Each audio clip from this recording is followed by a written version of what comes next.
What is good? What's happening, cuz? It's all good. It's all good. Yeah, buddy.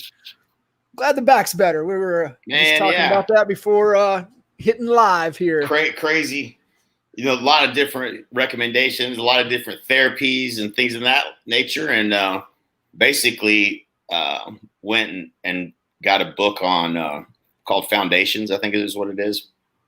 And it's just all about the exercises for lower back. I've been doing that stuff and fixed it, man. It feels good. It's amazing. It's crazy, actually. I mean, I always know that, like, if my core's not, if I've been letting up on doing core exercise, my lower back starts to go out. But I mean, I've been doing these exercises I've only been doing them 3 days, and I mean, it's a complete night and day. It's like it doesn't even make sense. It doesn't. Yeah. It doesn't. It's always something. It's always different, right? It's not. If it's the back, it's something else that's caused it, and it could get to a certain point over time that you can't just fix it. Somebody got to fix it. Right. And it's just like, if you've got knee troubles or whatever, it's usually the hips. It's just crazy to understand the different dynamics. But that's awesome, man. I'm glad that don't let up. That's the lesson right there, right? That is it. Yeah, but anybody who ever has lower back problems, if you Google Foundations lower back on YouTube, there's like a 12-minute video with some, surprisingly difficult exercises to do. But when you're done, man, your lower back is, you can feel it. You're working the muscles that you don't normally work. But yeah, it's good stuff. It's awesome. Feels good to feel good. What's up, David? What's happening? Hey guys, so thanks for jumping in, joining us for another little power hour. Get to hang out with you guys. I look forward to this. I know Cuz does as well. Every couple weeks, get to jump in, and we're here for you guys. So whatever questions, whatever you have on your mind, throw it in. I mean, that's we want to be able to help you guys in any which way we can, and add as much value to your business and lives as possible. So throw it in there, and we'll love to dive in with you on any topic. Did you get to watch the Thunder yesterday? I did, dude. Man, how about that? Yeah. How about Luka, man? How about Luka?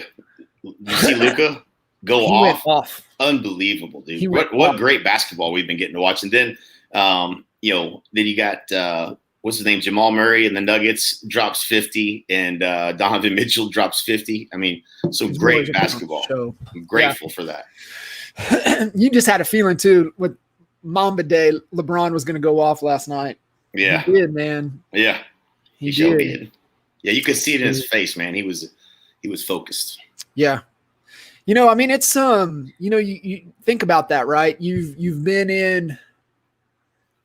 at the highest of the highest, and you can say, oh, well, it's not Jordan, it's this, that, whatever. But like, it's hard sometimes to get yourself into that state on a consistent basis. I mean, you look at it, there's only a handful in history that have been able to turn it on. So it's just cool to see. Yeah. Real cool to see.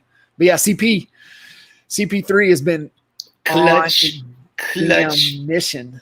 Yeah. Yeah. It was cool. Hopefully they can keep it rolling. Yeah.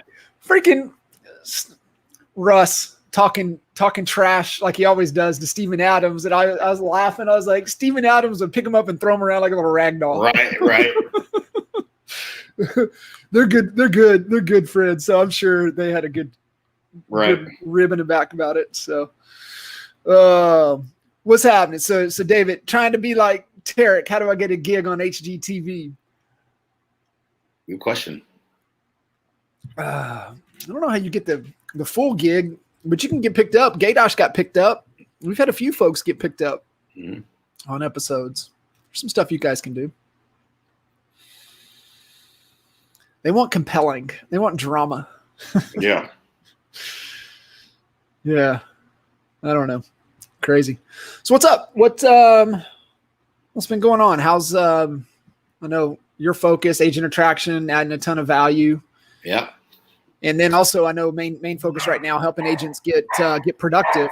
What are you guys seeing? What are you focused on? What's kind of feedback loops, things that you've seen over the last couple of weeks? Hang on, somebody's at my door. I don't know who this lady is. Hang on, let me see who this is. I don't know. All right. This is.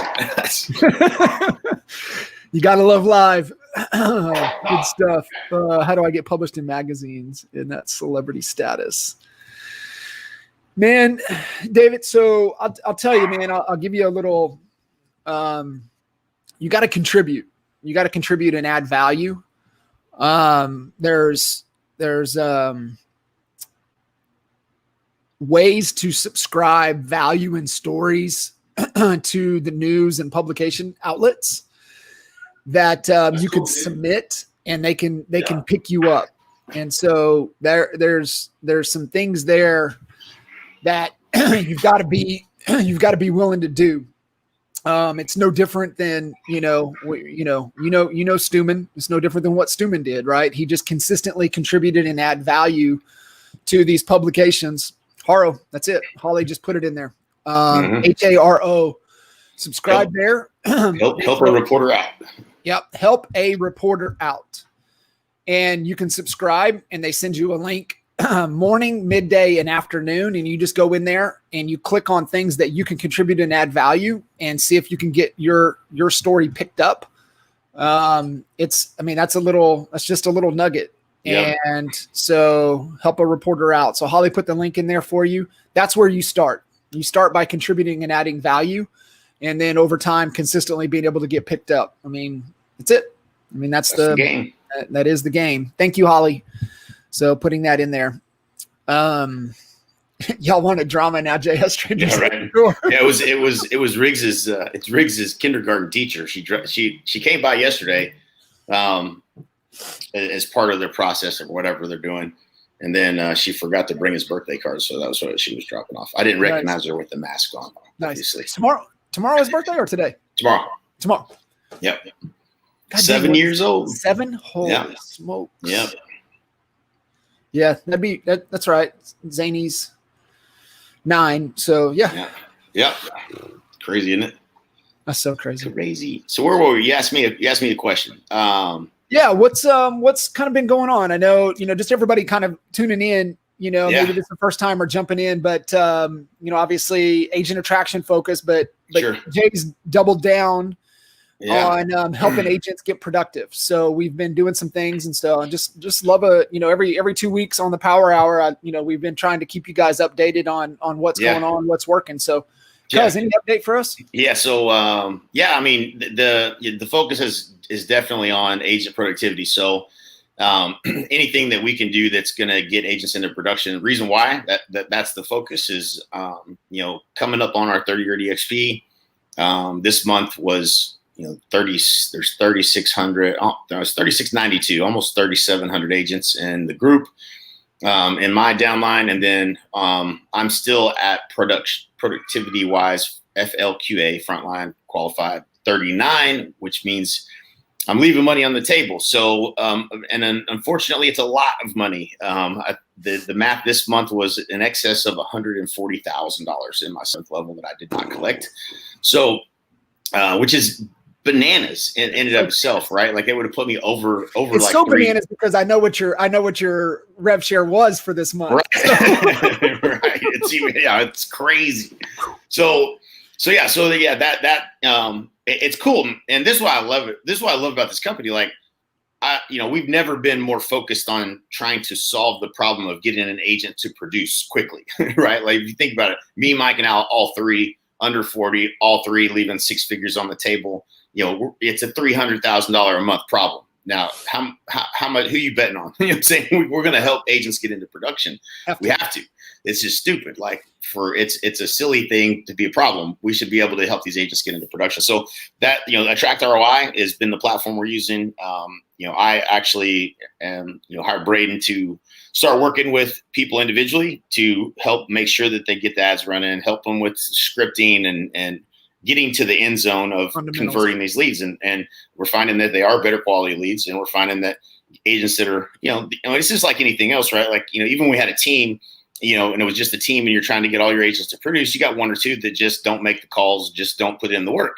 And so I had the same problem on my front line. I have several agents that are fully capable. They're just not motivated. So, with those, I have to weigh out the decision. Am I going to, how much effort am I willing to put into your success if you're not willing to do the work? And so, if you don't have the money, I'll front the money. And you can pay me a referral fee on the back end. That's how I'm handling everyone in my front line. But it's cool because, that's really what the benefit is of EXP, right? Like I have a vested interest in your success, like a true vested interest in your success. So like, that's not a bad thing for anybody, right? Everybody wins when everybody wins. And so it's pretty cool. It sucks, a little bit. I'm not gonna lie. It is frustrating because it's somewhat out of your hands, whether someone produces or not, but it's cool to be able to be focused on adding that much value to people's lives too. And so as we solve for our Dave Kennard, I said, you guys don't even know the problems that you're going to solve in this industry by having our focus this much on helping agents become successful. Like the trickle down effect of, I'm pretty sure we're not the only ones that are focused on this. So we may be the most focused on it, but and maybe the most capable of solving it. But that's where I would bet on that. Right. Yeah. But it's a cool thing. It's a cool thing that the company has. The business model has us focused on the right thing. So that's cool. It does, it gets everything in alignment. It's so powerful. And you kind of cut out there. So, just, you told Dave Kennard that, right? Yeah. I was telling Dave Kennard, I was like, you have no idea, how much this might benefit the company and every agent in it ultimately. Right. As we help others and ultimately everyone in our group, we want to help the same way, close more deals. So, as we continue to bang on that door, trying to find the easiest way and the best funnels and that kind of stuff, we're going to be sharing all that stuff. So it's certainly fun to be working on that problem. What's damn cool. It's just really like, it's awesome is the total collaboration. Just even like the simple little text group, right? You have, Irish Levi, throwing a text group with Dan Hillsman, you, me, Mike, Al, Brent Gove, like, and it just immediate everybody jumping on it to add value. It's just like those things like that just make me smile because, without the right model, you don't get that type of collaboration. You just don't. Yeah. You don't, period. You just don't. Like, that's the bottom line. Like, you might text, you might text, send out a text like that, but it's not going to continue to go on for years, right? Like that text string will continually go off every month. Someone's going to send something, and it'll continue to go on forever and ever. So that's you tend to lose touch with people over time, and that's not the case in this business model. Yeah, that is, and it's been an interesting year that's kind of like forced us to not get the connections, but I think with our community, with the Honey Badger group, the collaboration is still at the highest of levels. And I promise 21, when we can all safely get back together, we're definitely gonna go all out. So I'm looking forward to being able to get together and collaborate, in a more intimate type setting. So it's good stuff. Taryn's asking, hey guys, best CRM in your personal opinion? I'll give the default and then we can kind of give actual. It's the one that you'll use, right? The best CRM is the one that you'll use. Now, I would ask, what is the goal, right? What is it you're trying to accomplish? I know the new tool, the Attract ROI, a little more complex. I know Holly's been diving in. I have not personally. She likes it. Thumbs up. So if she's giving thumbs up, I'm like, all right, that's pretty solid. KV Core, right? I know that's kind of a no-brainer. What's your take? What's your thought?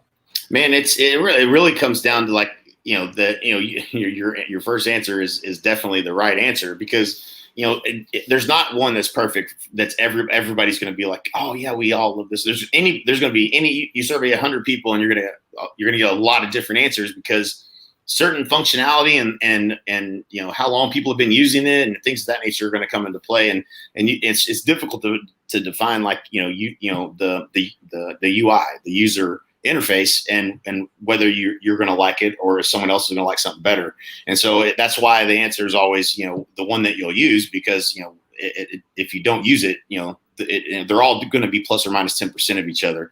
It's just the one that, that you're going to use and consistently, build things out in, and that kind of thing. And again, I think I would go back to your question. I'd like to know what is the goal. I think the biggest mistake a lot of people make in technology is that they say, hey, I want to get this new CRM, or I want to buy this new tool, but they haven't necessarily defined the priority that the tool can help them to solve the problem, right? So what's the problem? What's the opportunity? What is it that you're trying to accomplish? And then how can technology, or how could a new CRM help you accomplish that faster, right? So like that's the key thing, that you're not just implementing a technology, or you're not just buying a CRM. You should be solving a problem, and then determining which technology will help you solve that the best way, right? So like that's the kind of the frame up of because every time we help somebody, help somebody with implementing something like this, you're not going to implement every system and process in your business and just put it all in this one CRM, and all of a sudden, that's what you're using. So and at different points in your career, there's different problems you're trying to solve. With teams, as we're, there's sometimes a process that needs to be improved upon, right? So it could be the listing process, for instance, when you take a listing to, all the things that happen before it hits the market, and the photos and pre-inspection, if you do that, and staging and all that, and the communication and all those things. And maybe you're doing a good job of making that promise, but maybe you're not delivering on the execution as well. Of what you said is going to happen, right? So that's a process improvement that needs to happen. And so maybe that's what the focus is how do I make the seller journey seamless and great communication throughout that whole entire process. That's a process that you can leverage a CRM to solve, right? And so depending on what process or what problem you're trying to solve, there's a lot of different ways to do that. And so what CRM is a good question, but let's go deeper with that and figure out what you're trying to solve. Yeah. And so Terrence, give us a little context here, stating, just his upline uses Follow Up Boss, and it's really integrating leads and creating dashboard for hot lead or nurture leads. So that's the problem they're trying to solve. And I loved your explanation, because that is the truth, right? Stepping back at the business, what is the biggest problem, right? So if you've got a, listing inventory issue, right? Communication to clients, then you got to solve a little different problem. I personally have never been inside of Follow Up Boss. I don't know how much, you've utilized it. I know Stace and Reedy are implementing it, using it along with YLOPO. So I've heard really good things about Follow Up Boss. I have too. So Stace and Reedy's feedback, it was like, just like everything, right? I haven't spent enough time. I haven't fully gone in. I haven't taken advantage of it. He said, but so far so good. And coming from somebody that has experience with Tiger Leads, experience with Boomtown, experience with Commissions Inc. before Commissions Inc. was Commissions Inc., top producer, Agent 360. Like, what other things have we thrown at those guys over the years? Right. And if he's saying thumbs up, if he's saying so far so good, I would weigh his, I would listen to his opinion. Yeah. I don't know if Follow Up Boss has landing pages or can integrate like an IDX feed with the lead generation and stuff like that. So that would be the thing that, I don't know where the features start and stop. I think it's a much simpler tool, is why a lot of people like it. And so it may not have all the functionality that you may be looking for. I know Attract ROI has all the functionality of everything that you could possibly ask, and then some. It's a little bit more techy to use, but it's not. I figured out my way through it, which it says an awful lot. It's not my gift, but if the goal is lead generation, then the question becomes, well, what features does it need to have? It needs to integrate with an IDX. It needs to have the ability to promote your listings through that IDX in Facebook, and create landing pages and squeeze pages and things of that nature. Like those are the types of the functionality if you're going to lead generate and follow up and with those leads, it's going to need to have all that, and it needs to have built-in. You need to be able to build in Twilio to it if it doesn't have it already. It's for text, email, and ideally, voicemail drops. All of those are kind of really. I mean, most of them probably all have those features, I would think, by now, but they didn't all used to. So yeah, those would be the main things. You want to be able to do all of those things so that you can hit people from every angle. And I think Follow Up Boss is more of a pipeline management. So I know Attract ROI is pipeline management as well. So being able to move them through those different stages. Yeah, and it is. That's the part that I always look for. And if you go back to like the best one that I've ever probably used would have been HubSpot. Yep. But it's very expensive in it, and it really kind of lacks in some other things that you need to do, and it's definitely a lot harder to use.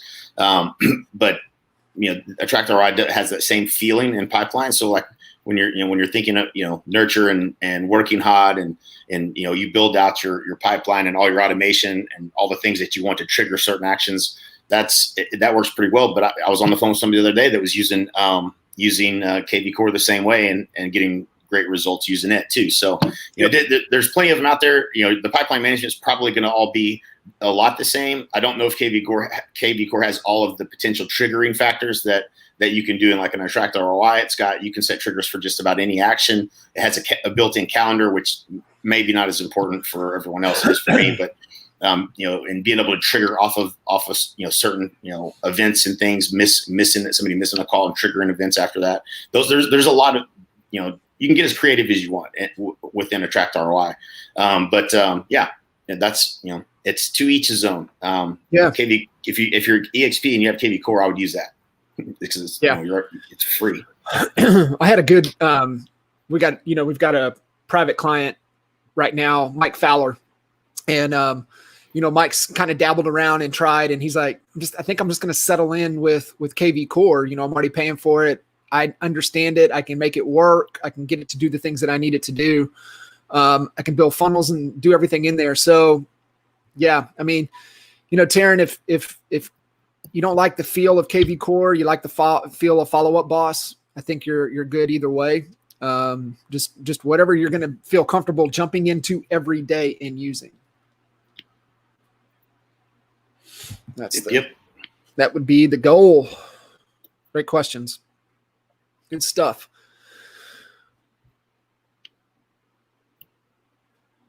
Oh, what else you guys got? What else on your mind?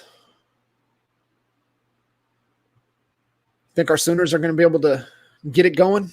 I hope so. I sure hope so. Man, I do too.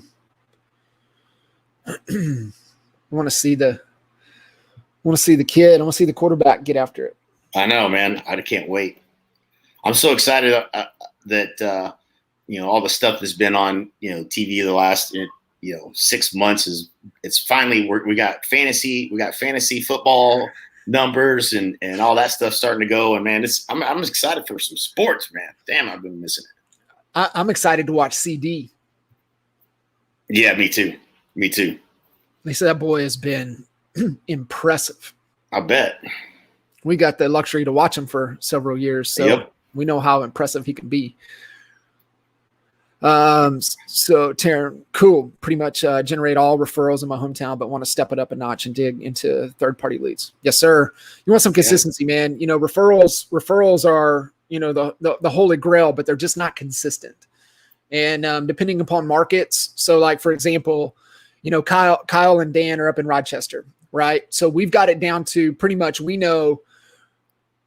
In Minnesota, man, you're not going to get referrals during, the winter, right? Nobody wants to move in or out, and they don't want to refer anybody in or out that lives there in Minnesota during the winter. So they don't get referrals during the winter. So we know we have to focus on other sources during the winter. And during the summer, guess what explodes? Like they can't even keep up referrals. So we understand the seasonality of their business, and we do the things and timing accordingly based upon behavior in the marketplace. And so that's important to kind of understand your market as well and the seasonality of it. Yep. YLOPO, yes. I mean, so I'll go back to my YLOPO theory, and you bet on the jockey. And, I always say if Dwayne Legate got back into the real estate game in some capacity, I would put my chips with Dwayne Legate. Mm-hmm. And so you have to understand why Lopo is Howard Tager. Howard Tager had Tiger Leads. Tiger Leads was probably the top and number one. Yes, most user friendly for sure. Like I still to this day think that the flow of Tiger Leads was one of the best ones out there. Yep. And so Howard has Lopo. So bet on the jockey. And that's what I've said from day one, as soon as I understood kind of what it was and who was manning that ship. And everybody that's gone that route, like the problem is too many leads is like, yeah, like that's what Reedy told me. He's like, we got a lead problem. Right. Now it's conversion. I mean, it's not a lead problem. We got a conversion problem because we got too many damn leads. So, and it does integrate well with Follow Up Boss. Yep.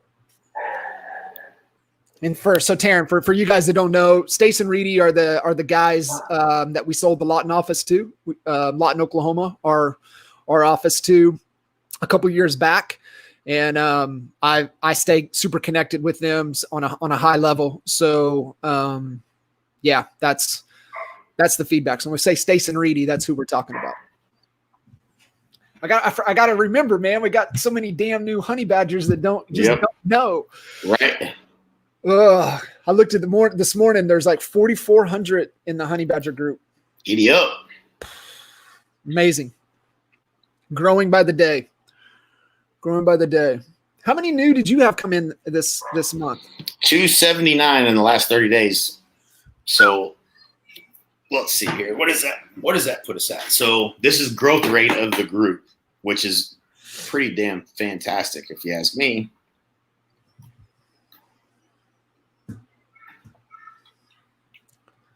Yeah, that's 7.5% growth rate. So yeah, that's going to pump that average up. So I was averaging the last 4 months, it was down. So this month it's significantly higher. It had been averaging 6% growth up until March for 2 years, 6% per month growth, which is exactly double, pacing to double exactly, right? So 5.95% growth compounded monthly is double. So agent count would double and had doubled, right? So from year 1 to year 2, I doubled. And then from year 2 to year 3, we doubled, close to doubled. It's a little bit behind that 5.95 average because of the last few months. But yeah, we could definitely catch back up, it looks like, too. So, if it's 7.5% right sitting right now, and we're not even on the last day of the month, we got another 5 days, right? So yeah, man, that's again, agent count is doubling. So our growth rate in this group, it's not the company's growth rate, but our growth rate in the group is more than, about every 10, pacing to double every 10 months or so. Right. So like, that's pretty damn unbelievable. And which when you think about, when you double agent count, obviously you double your transaction count based on the seasonality curve. Right. So there's a seasonality curve where the most sales that were made were made in July. Which was 1,900 and something transactions, which is, what is that? So it was 1935, I believe. And I think we had, to be true, we had less than 3,650 agents. What was it? 1935. So that's backwards. 35. 650. Oh, that's all right. What did I say? Oh, 1935. Yeah. 36. You've got some of those agents that are in the onboarding stage as well, right? Oh, for sure. Yeah. So 0.53 transactions per agent. So essentially, and you would probably back out 200 of those. You could almost go back 60 days.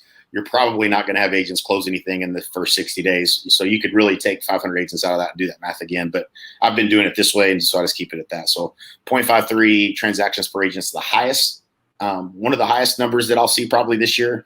And then the lowest will probably be about 0.3, right? So 0.3 transactions per agent, which doesn't sound like a whole lot, but when you take 3,500 agents and you say, okay, times 0.3, that's 1,050 transactions. That's almost half. Well, I guess it makes sense, right? It's like almost 0.25. So it's a little more than half of the transactions, which means the revenue share can vary by as much as half in a month because the agent, because of seasonality and the number of agents that are closing deals. So just something to be aware of if you're paying attention to revenue share. Yeah. Yep. Agent productivity. What's your take on VAs? Taryn's asking again, on VAs. Definitely he's, connected with Nick Good. And, we know Nick loves VAs. So kind of what's your thoughts? My thoughts on virtual assistant? Yeah. Man, I have to go. I mean, I'll tell you, the truth is I like to, from a management standpoint, I believe I can get more out of somebody that I'm personally managing day to day. And I have all of their time and all of their attention. That's I believe I can get more productivity out of the dollars being spent for that person.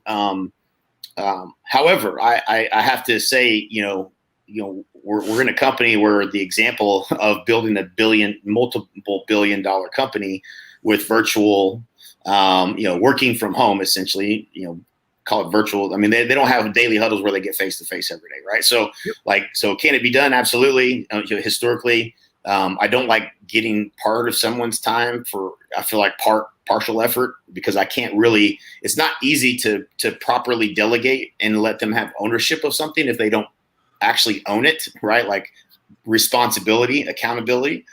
So that's been my historically. I would do something like virtual to a point where then I could bring it in house because then I could assign multiple things to them that maybe aren't just related to just one job description.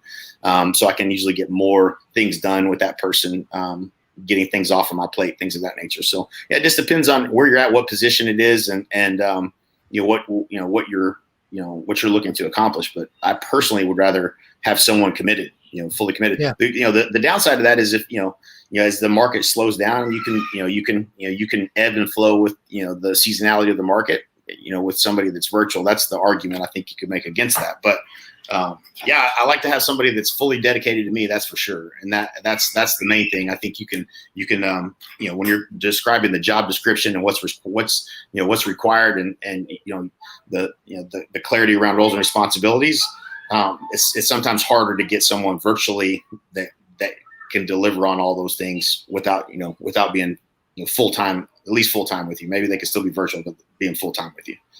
Yeah.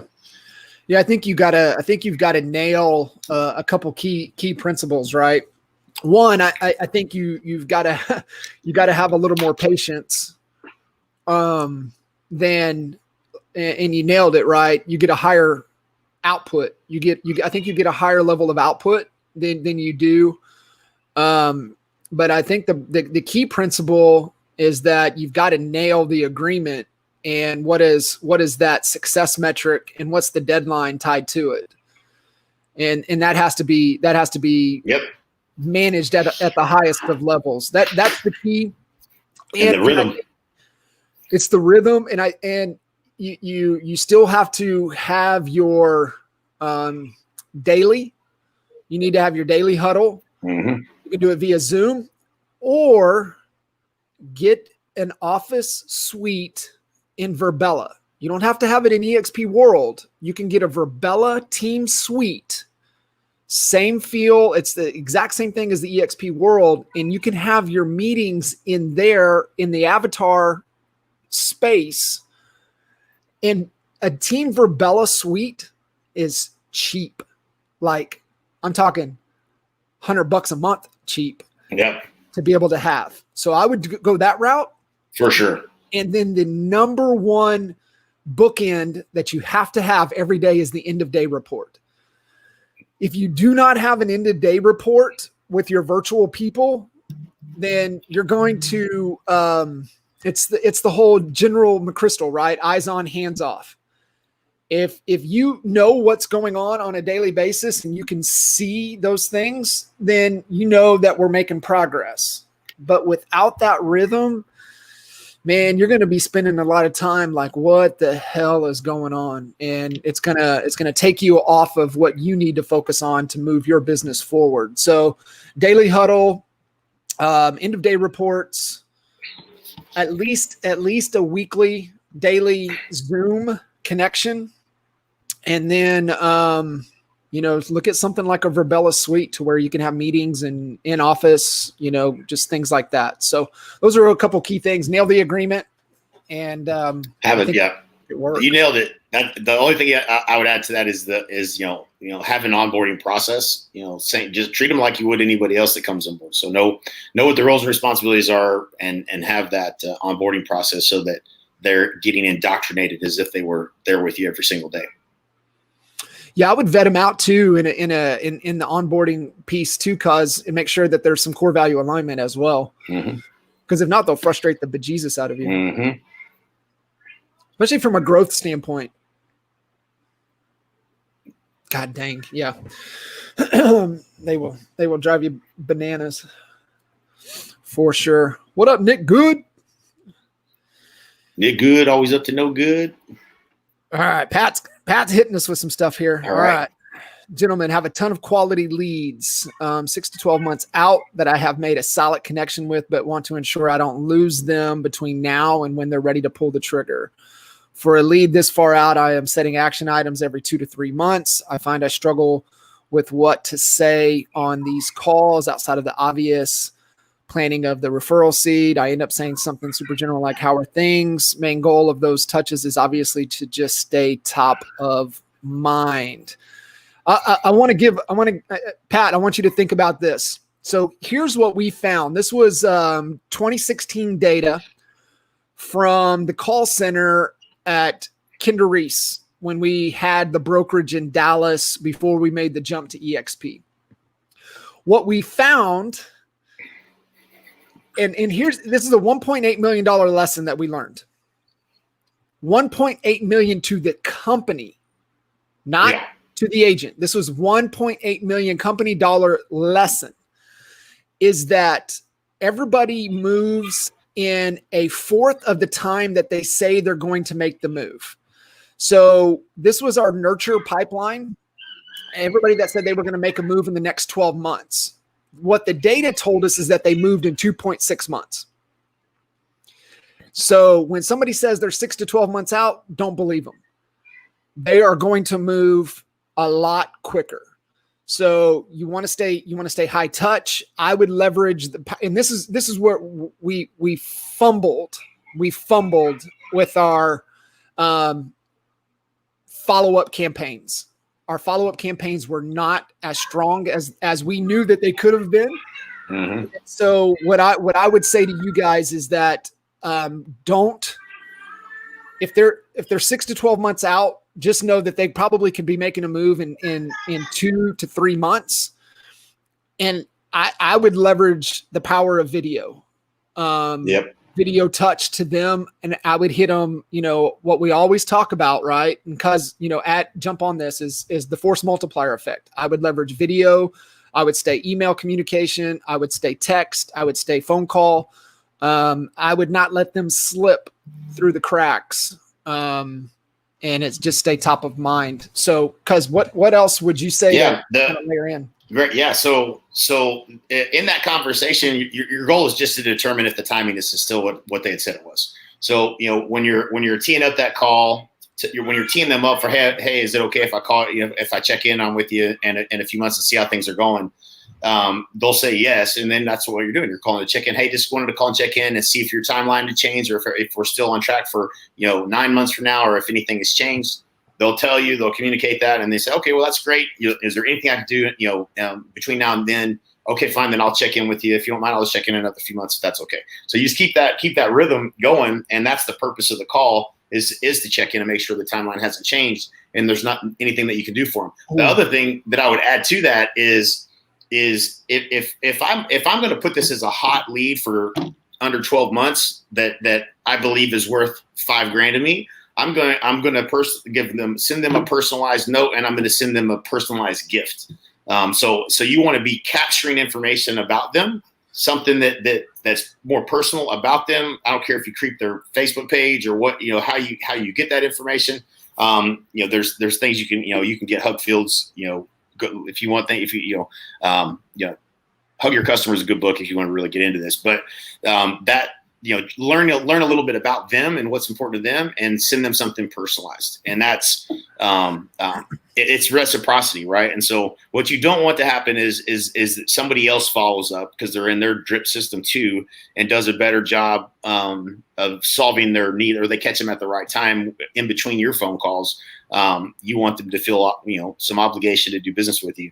The other, the alternative is to be really rigid with, making sure you get people to sign a representation agreement, and doing that, over the, over now presentation over Zoom or whatever. That would be the other thing is to lean in real hard on the value that you bring to helping buyers buy, and get them to agree to purchase through you. To me, I'm not gonna follow up with nobody that ain't agreed to do business with me. I say that. I wasn't that harsh when I was doing it, back in the day, because you get this feeling that people are they like you and that they're going to do business with you, and you feel like that sometimes is enough, but you're going to lose some deals, doing business that way. So, that's the other thing is what you lack in follow up can be made up for in a nice gift that's personalized, and then personalized follow up, right? I've got you said, did I share that one? Did I share that with you, Kitchens, the other day? So this dude from Zillow up with me. He's one of their most gangster guys at Zillow. At least he says so anyways, but he follows up with me. He follows up. This is what he did. He follows up with me. He knows I'm an agent. He knew that what we do, I'm saying, coaching and training and everything else, but he knows that I was working on Dallas and growing some of the agents that we had here in Dallas. And so he put me on a follow-up after we kind of went a different direction. The first conversation, I just wanted to see what they were doing, what they were offering, and if it was something I could scale. And then I was like, man, I fucking hate Zillow, so I really didn't want to do it. Anyways, but his follow-up, 6 months down the road, he sends me a link, and it said, I can't remember, the headline was catchy. It said McLaren. It said McLaren and something and Zillow or something like that. McLaren plus Zillow equals something, and that was in the headline, right? So it got my attention. Gotcha. I opened it up, and it was a link. Oh, it was McLaren sneakers and plus Zillow, and it was some McLaren sneakers, some shoes that were whatever McLaren somehow or another, whatever. Hell yeah, I clicked on it. So I replied back to him only because I was so impressed. I was like, please tell me that Zillow has helped you identify a personalized follow-up system that goes out and finds information and makes a suggestion and then tasks you with, hey, this is a link that so-and-so might like, and send it to them. Because that's what we've been trying to build since 2008, by the way, right? Yeah. Like we tried, yep. we had that built to a certain degree in Plans Plus. We had all of the fields and everything built, but we didn't have the ability to, like, what was that app, dude? What's the app that started with the S? It's no longer around. But it was Stumble Upon. So you remember Stumble Upon, right? So Stumble Upon, yeah. If everybody remembers the app Stumble Upon, if you had it, it just disappeared. God, what a rabbit hole you could go down. Dude, yeah, man. But I had a lot of good shit saved in there, right? Like you get on a good, like, positive stuff. Like there was one I had that was the notes from like all of several books and stuff. You know what I'm saying? Like just a lot of really cool shit. But like if you had the ability to be like, oh, so and so likes golf, so something interesting about golf comes up and you can ping and like automatically send that out in a customized email. That is the most gangster ass follow-up you could ever have, right? Yeah. It's because it's meaningful, right? Like nothing, I have right now two people, actually two good friends of mine. I would consider good friends of ours now. Sam Holman sent me a customized canvas for a McLaren. Like he just sent it to me in the mail just as a personalized gift. And DJ Fairley sent me a pair of jeans because he'd been watching my stuff on Instagram. He knows that me and the kids have shoes and collect football cards and stuff like that. And so he sent me a CD Lamb rookie card. Like those are personalized gifts that they did it out of pure appreciation. They did it out of pure appreciation. But the bottom line is I would do just about anything for those two guys, just because they took the time to give me something a personalized gift, and the reciprocity, they weren't doing it because they wanted something in return, but what they will get in return for that is pretty much whatever I can do to help them ever, right? You know what I'm saying? That's such a powerful principle. It is such a powerful principle. Like when you're genuine and you genuinely are just, they're just being appreciative. It's a huge deal. So yeah, I would say go into that effort. You take that effort up a notch. Everyone else is following up and saying the same shit we all have said over the years. 100%. Take it up a notch. Take it up a notch. Take your game up a notch and follow up with more value to be added. More personalized. I think that's the way you get the most out of all that. You know what I'm saying? Like that's where the opportunity is. I'm glad you went down that hole. That was the number one thing on my mind, right? Right. Personal and professional relevance, right? Yep. It has to be balanced. And where people lose is that they go 100% professional. Yep. And they don't tie in any personal relevance. And so the lesson, what you just shared, what DJ did with the CD Lamb rookie card, like, that's personal relevance. That's just, paying attention and sending something shock and awe. And so where you guys want, if you really want to up your game and really make a bigger connection and impact and break through the noise, is that you've got to, I would say two recommendations. One, you said it, Jack Mitchell, hug your customer. Mm-hmm. That's number one. You got to go through that. You got to understand. And when you go through that, when you go through Jack's stuff, you'll understand everything we're talking about. Mm-hmm. And then I would say giftology would be the next one to go through. Go through Jack's first, hug your customer, you understand the principles, and then giftology. And it'll change your business. It'll change your life. It'll change everything. And, man, you remember, I'll never forget this when we were sitting in the boardroom with Vern after he came off stage. And he said, he was talking about partnerships. But I think this also could apply with agent attraction and business as well. But he was talking about partnerships. And he said, how you win the partnership? You win the spouse. Mm-hmm. And he said, you win the spouse through personal relevance, through things that are of importance to them. He said, that's how you win. I'll never forget that lesson. Yep. Absolutely. Personal relevance. Yep. You got to have the spouse on board. That's for sure. The other thing, I was thinking about too, if you're looking at, okay, well, how do my professional relevance, right? Market updates, market statistics.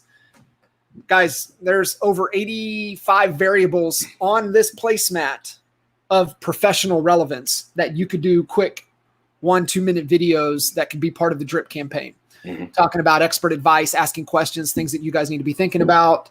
Hey, here's a quick download of questions that you need to answer. Hey, have you thought about future homeowner responsibility? Here's some things that you need to be thinking about as you guys are preparing for your new home purchase. And so right here, this is all the professional relevance ideas. You don't have to really, really overthink it. Just a couple quick videos here. And you will separate yourself from nobody else will do that. Mm-mm. Nobody else will do that. Nope. At all. Damn, good stuff. I like how we just go down some rabbit holes. No, those are good stuff. It comes from people asking questions and making comments. So thank you guys for giving us some fodder to work with, right? We got a lot of stories, so we can definitely go down a lot of different paths. So Pat, thank you for the question. Good stuff. Good stuff. Cool. Well, appreciate you guys, cuz. Good stuff as always. And I know we're going to keep rocking and rolling. I know the only thing on our radar, just to keep you guys in the loop, we'll have boot camp. So we're going virtual, and it'll be we're actually going to move it back to the first week. So it'll be November 30th, December 1st, and December 2nd. Back to CHSA CHBA boot camp. So just get that on your calendar, get it on the radar, and we'll start pushing for reservations and everything going into September, and obviously a harder push in October and November. But I just want to throw that out there. That's I think the only thing that I know of that we have on the calendar the rest of this year.